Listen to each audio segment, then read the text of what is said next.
All right, welcome everybody to the Canadians Leading with Impact podcast. And my name is Troy Trelevin, and I'm so excited today to be joined by Jayson Lowe, the CEO of Ascendant Financial, a fascinating firm that you won't find as a typical organization, nor is he a typical leader from what I'm in my interactions with Jayson. And I'm just excited today to have you talk to us a little bit about your organization that you've been growing, and it's growing very quickly. So part of our podcast series is designed to focus on successful leaders, understand their strategies, their mindset, and also get a real sense of what it does it take as a Canadian leader to build something great.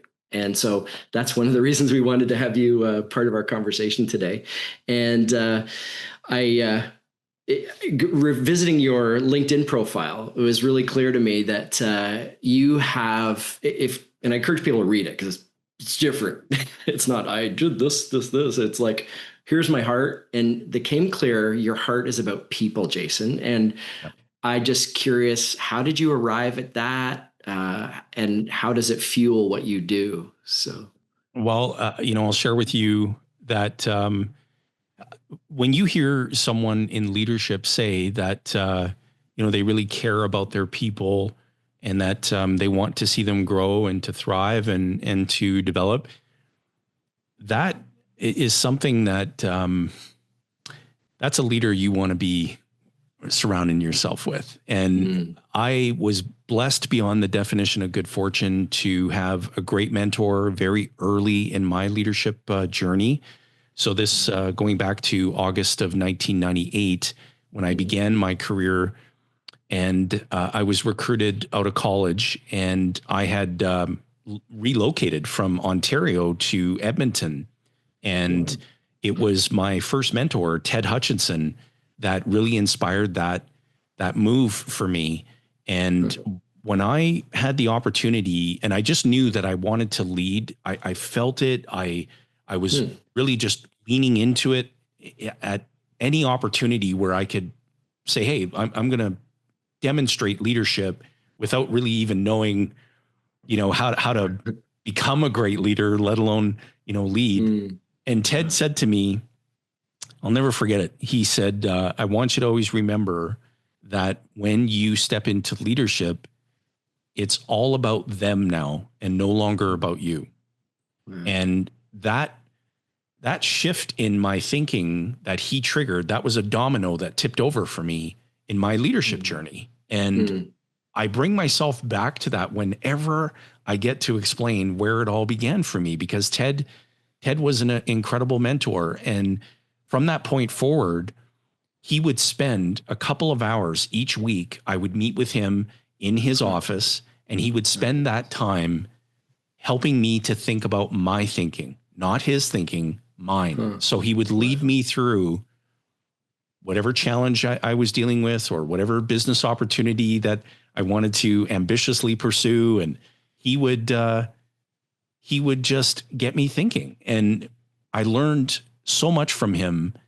And the reason I share this is that when you find a great mentor, honor that relationship and honor it by following the guidance that your mentor gives to you, because it's being gifted to you through a lens of actual experience. And I am beyond grateful for Ted and the influence that he had on me so early in my leadership journey. I just I cannot extend enough gratitude to him. Well, kudos to Ted, and kudos to you for, as you said, taking in his mentorship. Yep. Because I know myself at that young age, I probably had a lot of opinions about what I thought would be successful, and to be open-minded enough to really accept that mentor's guidance. Because you're right, it is a tremendous gift that you cannot really even understand till maybe even later in our careers like we are today. And so often, I know myself, I go, just, and this is where I got to work on my own head, is just, why don't we just take this in together? But I really love that point about it's no longer about you, it's about them. Yep. I had one of our colleagues in the Dale Carnegie business recently said, once you become a leader, you can forget complaining publicly because it's no longer a useful, if it ever was useful. But I like that. Relating to what you said, how does that show up for you? So is it like maybe even today when it's about them first, and you talked about he listened to you about your thinking? Put this together for me. I want to really understand what you're Yeah. driving at here. Sometimes, when you have an important question and somebody just gives you the answer, there's an absence of learning, right? Because you didn't have to really think about your thinking. Someone you trust and that you respect just gave you the answer. Hey, Troy, I'm dealing with this particular challenge, and you step in and say, here's the answer to that problem. Well, it robbed me of an opportunity to learn and to grow. Right. Whereas what Ted was brilliant at is he would sit down and help you to think about your thinking. So let's explore this challenge that you're dealing with. Walk me through what thinking is coming up for you, what solution paths you've already thought about, and let's have some good discussion around it. And if I'm stuck and I don't have a solution path, then he might say, well, let's explore a time when I experienced a similar challenge, and I'll give you a sense of how I thought through it, but he wouldn't give me the answer. Right. So he would help me really process it so that when I got to some solution path, if he thought that I was about to go down the right road, he would always say, yeah, you know what? Run with it. Let me know how it goes. Or, love it. I'm not quite aligned with what you're thinking. Tell me more. Oh, wow. So he never just gave you the answer. And that's what I really admire and respect in a great mentor, is when that mentor can really help you to think about your thinking. That's where all the growth happens. Right. Oh, that's tremendous. Isn't that good? Yeah. I don't know who it was. It was maybe Charlie Tremendous Jones. I remember listening to an old audio recording of him, and he said I think he was in the insurance business, and he said he'd go into a sales meeting on a Monday morning, and he says his salespeople would be there waiting like baby birds for the mother to drop the direction or the worm into their mouth to, what do I do? How do I think?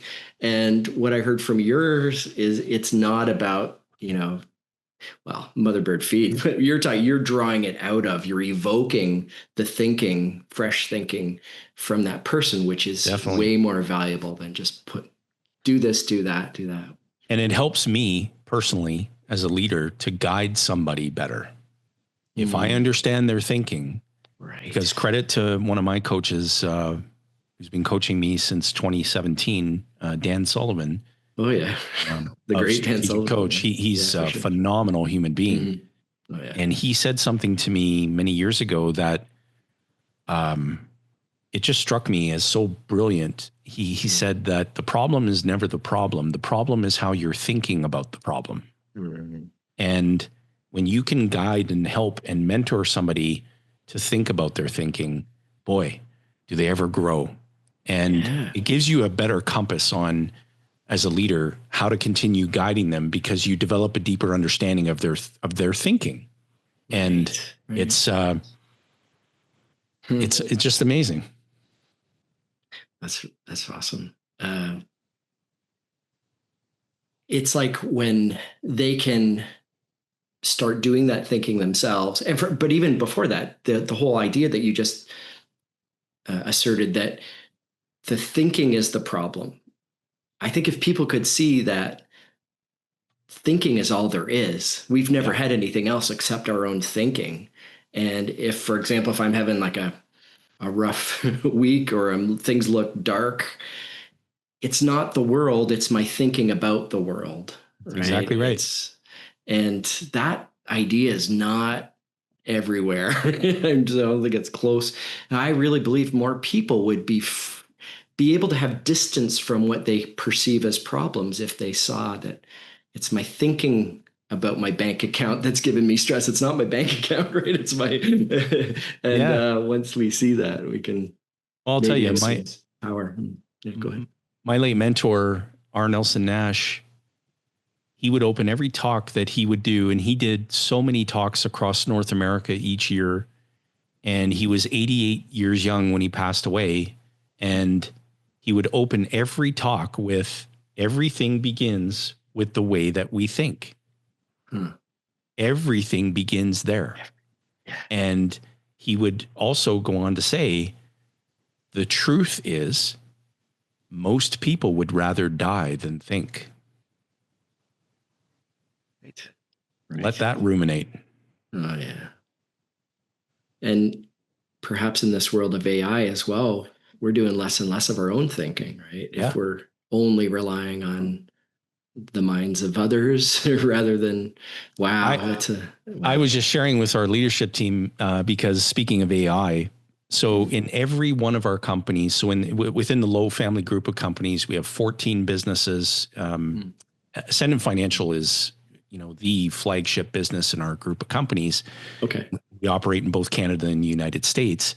And one of many great things that we decided to do this year, my leadership team said, look, we're going to fully embrace the utilization of AI as a means of really creating a companion in everybody's role. So whatever role you fill within the organization, that you have an AI companion that can help you.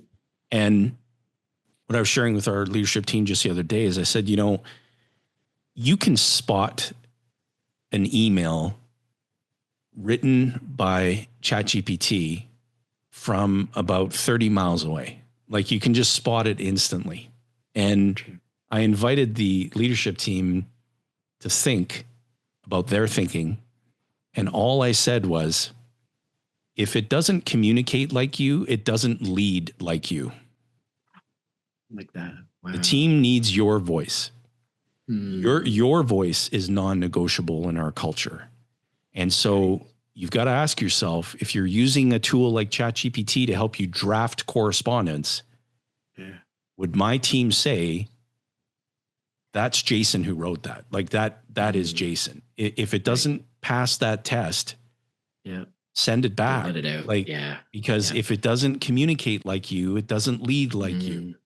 And so AI is useful, but it's never, ever going to be a tool that relationships are delegated to.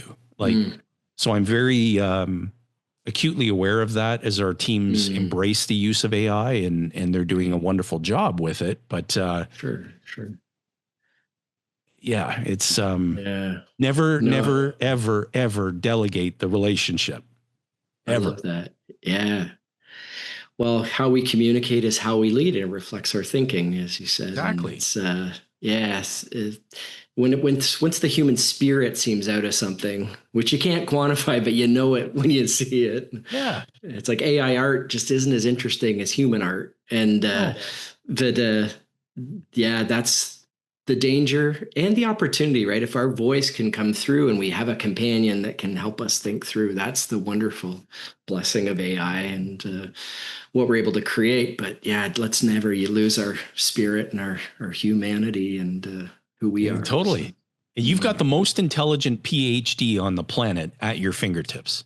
Right. Use it accordingly. Right. But don't delegate relationships to it. Yeah, right? Exactly. And so that's my take on it. I'm with you on that. Yeah. I want to, there's so much I want to dig into with you, and you're so fascinating. I would love to, maybe if you could express tell us maybe a bit about your organization from your point of view for our listeners. Like I say, it is so unique, and I'd love to hear your explanation for the people with us today. So. Yeah, definitely. Well, our roots began in July of 2008 when I was first introduced to the infinite banking concept, the process of becoming your own banker, which was developed by and engineered by my late mentor, R. Nelson Nash. And he wrote an incredible book titled Becoming Your Own Banker. It's a 92-page read. Takes a couple of hours to get through. And it is This is my original There's a copy. better I had to have it I love bound that. because it's. I want to do that. Yeah, I'll tell you, it travels with me everywhere. And Wow. this book completely changed my life. And when I was blessed to meet Nelson for the first time, it wasn't until the year 2011 that I first met Nelson. Huh. And I got to tell you, this is so funny. So I was at this conference. I walk into the conference room. I set my things down at the chair that I've just randomly picked to sit at. Yeah. And right across the row, our Nelson Nash takes a seat. Wow. I said, Nelson, obviously it's a pleasure to meet you. He asked me, he said, no, he lived and worked in Birmingham. So he had this Southern drawl. He said, can I ask where you're from? And I said, yes, sir. I said, I'm from Edmonton, Alberta, Canada. And he said, huh, I'm surprised you all can speak American. I love it. And so that, from that moment on, literally from that moment on, the connection, the mentor-mentee relationship began. And I was blessed beyond the definition of good fortune to be mentored by him right up until we lost him in March of 2019. And our organization is focused entirely on educating, guiding, helping Americans and Canadians to understand this concept, to implement this concept, whether they're doing it for their family, for their business, or both. And our team are absolutely phenomenal. They deserve all the credit. This business began with yours truly, chief cook and bottle washer,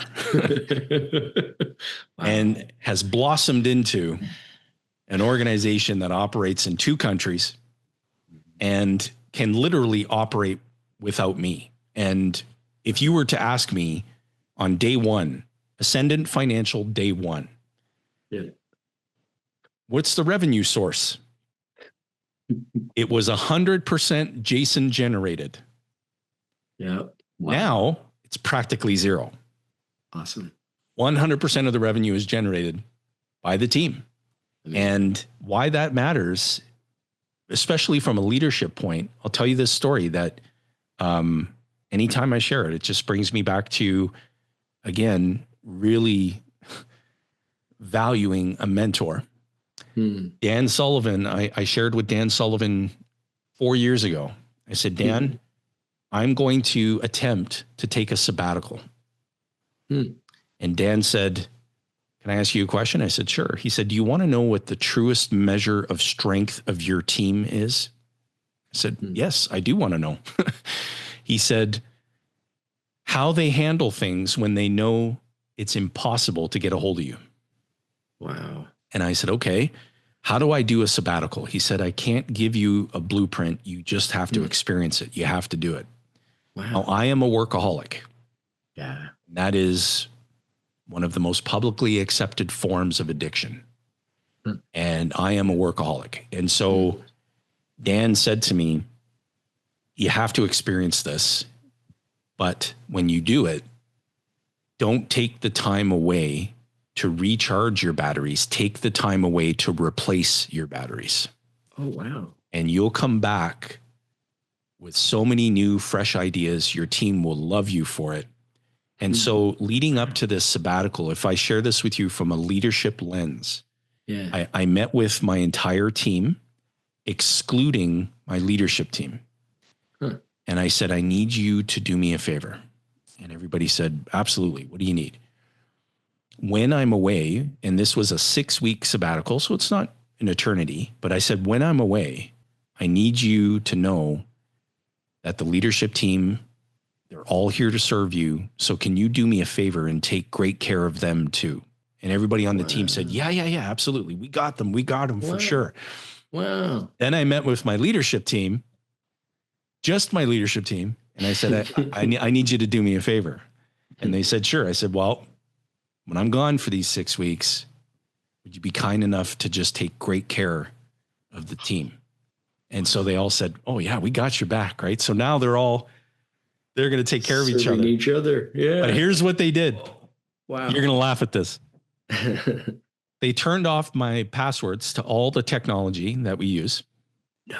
They changed the alarm code to our team support center. So we don't refer to it as a head office, a headquarters, a home office, all that corporate lingo.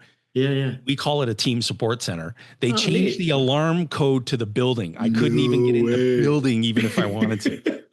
Wow. Man, this is so amazing. It was right around 4 weeks into the sabbatical. I was starting to feel like I wasn't needed. I was experiencing these feelings of like, my team just doesn't need me. Nobody's reaching out to me. Maybe they just don't need me anymore. Like, it was all these things that I was manifesting in my own mind. Right. Yeah. And when I got through the sabbatical, I met with Dan, and Dan asked me, how did it go? And I shared with him these feelings that came up for me. And he said, Jayson, your role has changed now. And I said, okay, I'm coachable. What does that mean for me? He said, your job now is to bring purpose to their capabilities. Whoa. That's your job now. What happened while you were gone? Did the business grow? Yeah. Did the team grow? Yeah. So now your job is to bring purpose to their capabilities. Whoa. That changed everything for me. Wow. And it changed how I approach the work that I love to do. And that is all credit to Dan Sullivan and his brilliance. And I cannot extend enough gratitude to him for that. Yeah.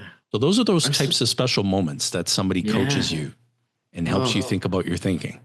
Yeah. I'm still trying to get my head around that. Yeah.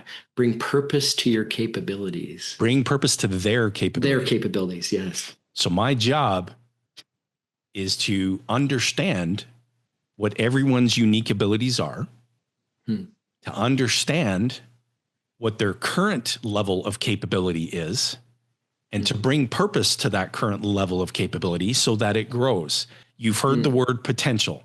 I think potential is the most misused, manipulated word in the leadership English vocabulary. Wow. I've replaced it with capability. So when you hear someone say, you've got so much potential, you need to uncover your potential. We need to draw more potential out of you. Nonsense. What we need to do is bring purpose to your capabilities so that we can grow your capabilities. Wow. That's great. Isn't that good? That is really good. It's really good. I'm just thinking about my own team as you described that, and where do I need to do that? So that's tremendous. So now I am curious, back in 2008, when it was you starting, and you hadn't yet personally met Nelson Nash, but you had it sounds like there's about 3 or 4 years in there somewhere that your vision at the time, like, has it like radically changed, or did you have a scope for it? Okay. So, God, yeah. Okay. Man, when I first got going in my journey, I wanted to be the absolute best in my field. I wanted to be the top producing agent, the top overall advisor. I wanted to be the best, number one. Okay. Yeah. And I was so ambitious and so perseverant, and I achieved that. I earned it. But what I realized is that the fulfillment didn't accompany that.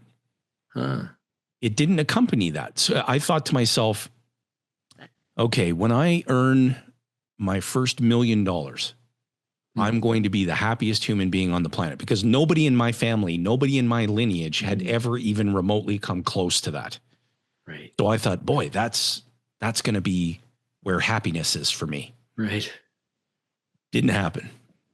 When I become a deca millionaire, that's gotta be where happiness has been hiding. That's where it's going to be for me.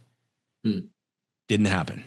Wow. When I do it again, surely that's where the happiness is going to be, in the fulfillment. Didn't happen. So I sit down with Dan Sullivan very early in my journey of being coached by him. And he said, Jayson, I need you to hear me. Happiness is not meant to be pursued. It's meant to be created. What you have not yet done is created happiness. You keep pursuing it. And that pursuit is elusive. And when I made the decision to build a team, to build a self-managing company, it was with the understanding of what I wanted to create. I wanted to create more freedom of time, more freedom of purpose, more freedom of relationships, and more freedom of money. I had already achieved many times over cash confidence and financial freedom, if you want to reference it as that, financial security. Yeah. I didn't have that concern. What I wanted was more freedom of time and purpose and relationships. And that is what I've created. Amazing. My vision just expanded. And if your listeners get anything from this, here's what I would ask them. Well, I'll ask you. I'm just going to ask you to gauge your reaction real time. Okay. Now, you and I can agree. We didn't talk about this before recording the show. Nope. Can you think of a time in your life when you were earning 10 times less income than you are today? Yes. So you've already 10x'd. Yeah. Well, do it again. Right. Wow.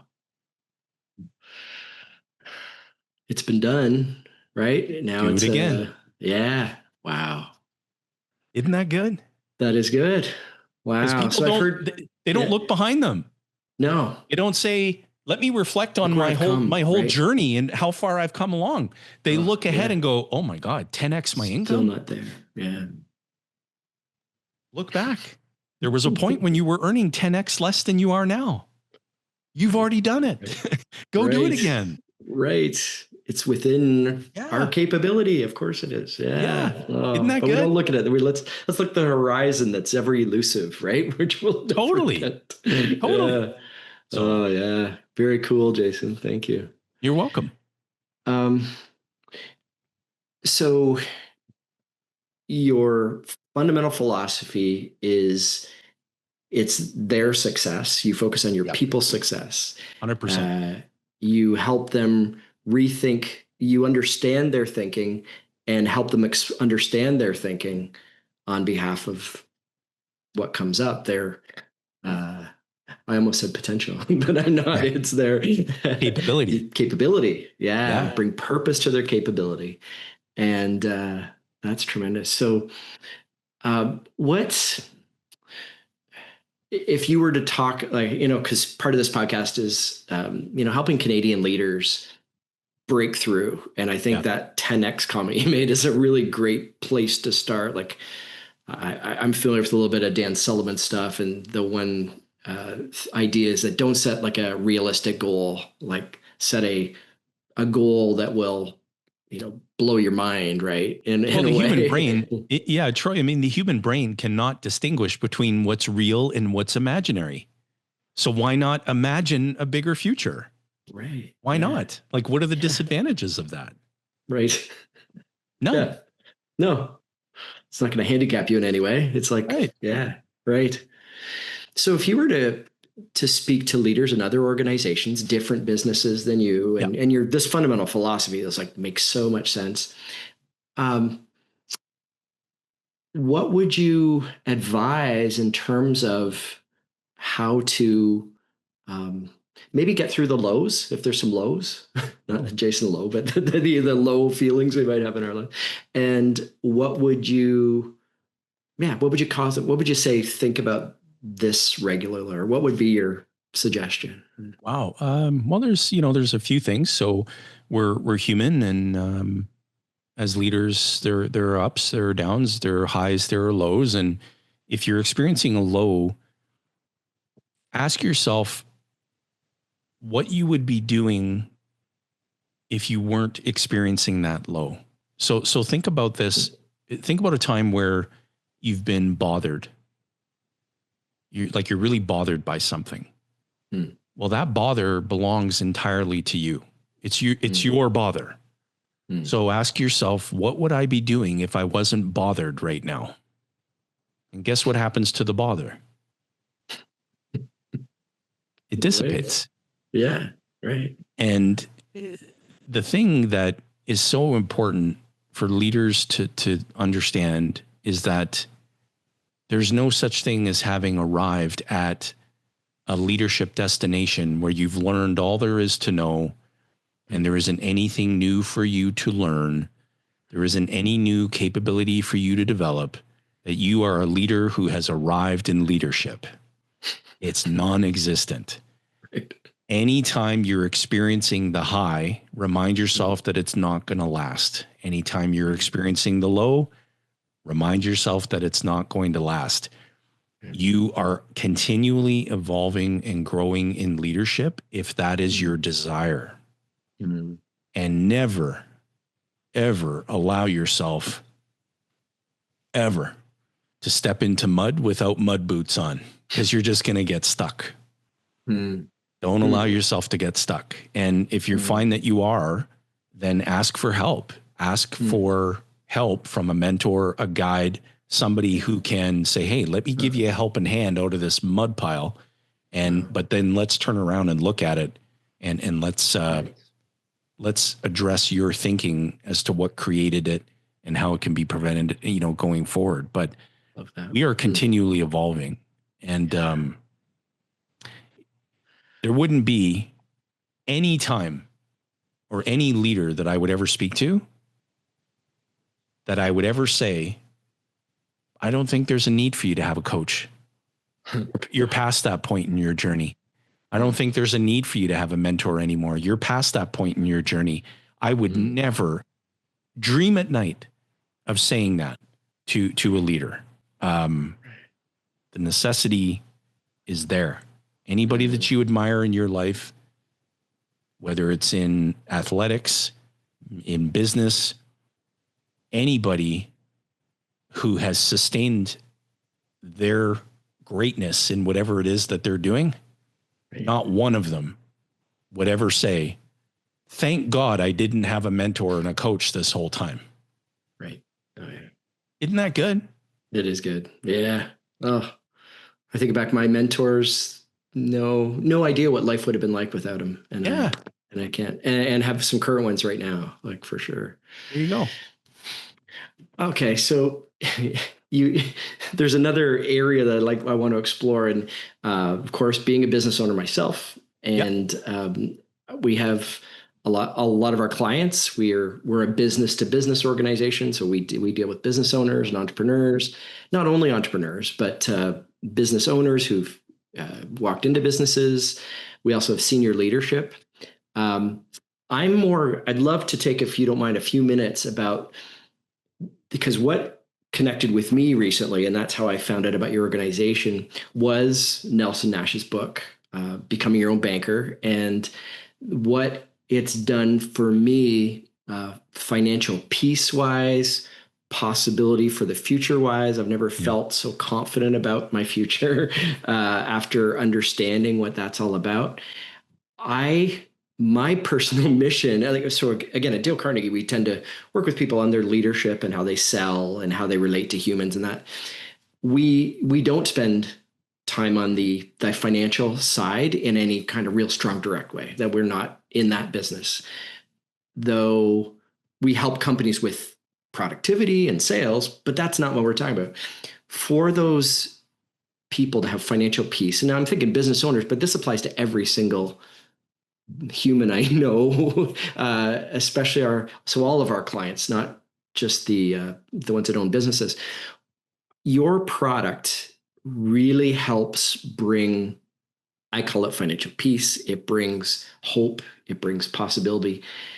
And again, I would love you to just maybe talk for a little bit about what you do. And you don't have to go into specifics necessarily, because I know we have limited time here, but I would sure love to hear from your point of view. What would you say to someone who's, maybe if you want to take a business owner or just a person in general, what is your value that your organization brings to people like that? And how should they think about, if they want to find out more about what your organization does, how should they do that? So, Well, I would say to you that when people know the peaceful, stress-free existence financially that this process enables you to create, I've never met a single business owner who expressed that they wouldn't find that valuable.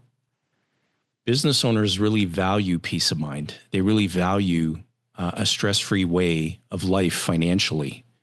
And business owners value control and having ready access to capital, especially to take advantage of high caliber opportunities that track them down. So in particular with business owners, they grasp this concept very quickly. When they recognize, okay, I can contribute almost unlimited sums. I pay no tax on the daily buildup. I have ready access capital on demand on my terms. And when I access capital, I'm not reducing the asset's value. I'm not interrupting any of its daily growth. And I'm not triggering a taxable event. And not if, but when death comes, and it will come, a tax-free windfall shows up exactly when it's needed the most to take care of my family, to take care of the surviving shareholders in the company. In other words, to keep options open and to deliver a tax-free sum of money exactly when it's needed the most. And business owners recognize the truth. I have personally never seen a news headline of a business failing because it had too much capital. But what business owners do understand is that it's hard enough to run a business with capital, let alone without it. Right. And so this process of becoming your own banker, the infinite banking concept, business owners who have embraced this and who implement it will tell you where the value is. And it won't be too long before they're checking the boxes on everything that I've just said. 100%. Isn't that good? It's really good. That's been my experience. And it was the one thing I'd seen in my life. And I'm currently, at this time of recording, I'm 54, and I had not heard about this concept until recently. And over my career, I've done all sorts of different types of investing, from real estate to buying businesses and selling businesses, creating businesses from scratch. Been in Dale Carnegie all that time as well. And of course, stocks and all that stuff. But this is not anything that fits in any of those categories, not an investment. But it can be used for investments. And it's like, it's used for your business to fund. So I just want to encourage everybody to, and one of the reasons I wanted to meet with you is to give me a platform to tell people you got to talk to Jayson's people at Ascendant Financial, because, and if you fully hear it out and it doesn't make sense to you, if you fully hear it out, pass it on. Maybe it's not for you, and maybe it's not for everybody, but I would encourage everybody to check it out with, how would you say someone should do it? Because I know there's a lot of stuff on the internet and that kind of thing. Is there a way to do this the right way? I would say to explore the concept in a way that you love to learn. So if you love to learn visually, watching video-based content, so you can go directly to our YouTube channel named The Banker's Vault. You can go directly to our podcast channel named Wealth on Main Street, and you can consume as much video-based content as you desire. If you prefer reading as your learning method, then get your hands on a copy of this book titled Becoming Your Own Banker. You can buy it directly from ascendantfinancial.com. That's ascendantfinancial.com. And we courier the books that people buy. We don't send them in the mail. They get delivered right to your front door. Great. And if you prefer audio, then listening to a podcast, our Wealth on Main Street podcast is just a Mount Everest of wonderful resource and information on this concept. And we don't, in our business, any business owner would understand the function of marketing. And we don't market to target people who are ready now. That is a very, very, very tiny segment of the marketplace. We market to lead with education so that if somebody watches a video, listens to a podcast, reads a book, and they don't necessarily grasp it or catch it right away, it doesn't mean that they're never ready. It just means that they're not ready now. Right. And we nurture and we deliver value and resources, and we just continue doing that. You'd be shocked if you knew the number of times that our team gets contacted every day where somebody makes a comment like, because we always ask two very important questions for all you business owners. Please ask your customer, your prospect, these two questions. How long have you known about us? And why now? Why are you creating a time to connect with us now? What was the piece of content or the resource that tipped the scale for you? Frequent responses are, we've been binging your podcast or your YouTube content for months. And the most recent webinar that you did was the piece of content that tipped the scale for us, right? So that's why we're omnipresent. If you find us on social media, we are going to show up where you see and hear us everywhere. Because our marketing engine is designed to do that, not to try and back you into a corner, to twist your arm, to sell you something, but to guide you and educate you through a process of exploring this concept so that you arrive at a point where it's like, wow, I've got clarity. I am good to go. Or I've exhausted every element of exploration and this concept just isn't for me. Right. Very fair. Yeah, that's great. Well, and when I was getting, my brother told me about the book, and actually, he gave me his copy. He said, I need it back in a week. And so I instantly got in my car and I was driving home, and I went to Grok and I said, Grok, tell me about infinite banking concept. That was my first exposure. And then I got home and I read the book. Like within 2 days, I was done, and I'd ordered my own copy, and I was like, I was ready. I was one of those, because I think it says a business owner, like you're going to get it really fast if you're a business owner. And, but your whole process was the most, if you want to call it it's not a sales process. You have like this really amazing way of just going where taking it the time. And I know my wife and I, it was like a process that pulled us along at the rate we needed to go. I don't know how you set that up, but it was really tremendous in terms of a engagement process. And so I want to commend you on whatever you've set up is tremendous. So. Yeah, thank you for that. All the credit to my teammates, but I will share, like Nelson expressed very early in my getting to know him, and then he expressed it frequently, that we need to meet people where they're at. And all that I did was just take that one step further and add to what he shared, and that we pace people where they're at. And we have people to the contrary, Troy, who reach out to us and they say, hey, I've done all the research I need to do. I'm ready to get going right now. Our advisor team has been coached, and it's been literally ingrained in our culture that regardless of somebody saying that, we need to really trust but verify that that person has clarity on the concept. And once we've trusted but verified that, then we will be ready to go if we can establish a basis to work together. And we express to people, which really is shocking when somebody hears this for the first time, we say, in any transaction, there's a buyer and a seller. Would you agree with that, Troy? Yes, I would. Which party gets to do the rejecting? The buyer. The buyer. So Troy, in the interactions that you and I are going to have, I'm the buyer, not the seller. Wow. And people it's like, wow, okay, that, like, tell me more. You can reject me.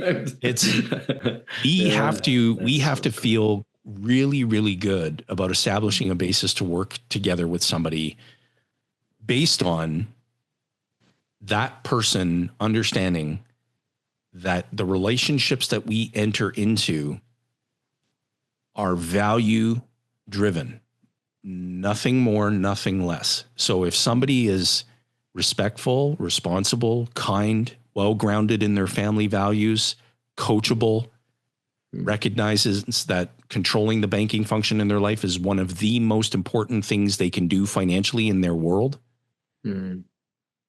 we can establish a basis to work together. There's an alignment on values. Awesome. But we have to get there, right? We have to explore that together. And if we find that basis to work with you, you've got a guide for life. Like, our team is structured in a way with the resources that we provide where you've got a guide literally for a lifetime.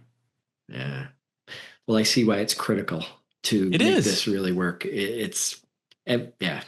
And that's what again, the integrity of your particular, what you've created, I think in Ascendant shines through. And that's so clear to me. It's actually helping me think about what we're doing in our business. So I want to thank you for that. It's affected me really deeply. So, well, if I could introduce you to every single one of my mentors on this Zoom call, I would say, please extend your thanks and gratitude to them, because I'm the sum part of everything that they guided me and coached me and mentored me through. And I just think it's a privilege and it's a responsibility to communicate that forward, because you just never know the impact that it's going to have on somebody, not just in the now, but in long range. Right. And I just love hearing stories of leaders who reach out and say, you triggered something by saying something to me 5 years ago, and my business, my team, they're so much better for it now. It's like,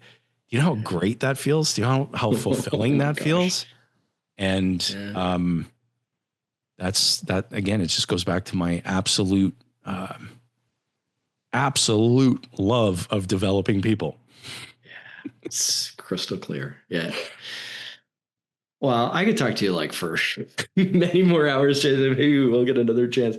I want to be respectful of your time, but I just I think what you've brought today to our group, and again, our mindset or our purpose of these is to Canadians lead with impact. You've articulated a blueprint for absolutely how to do that.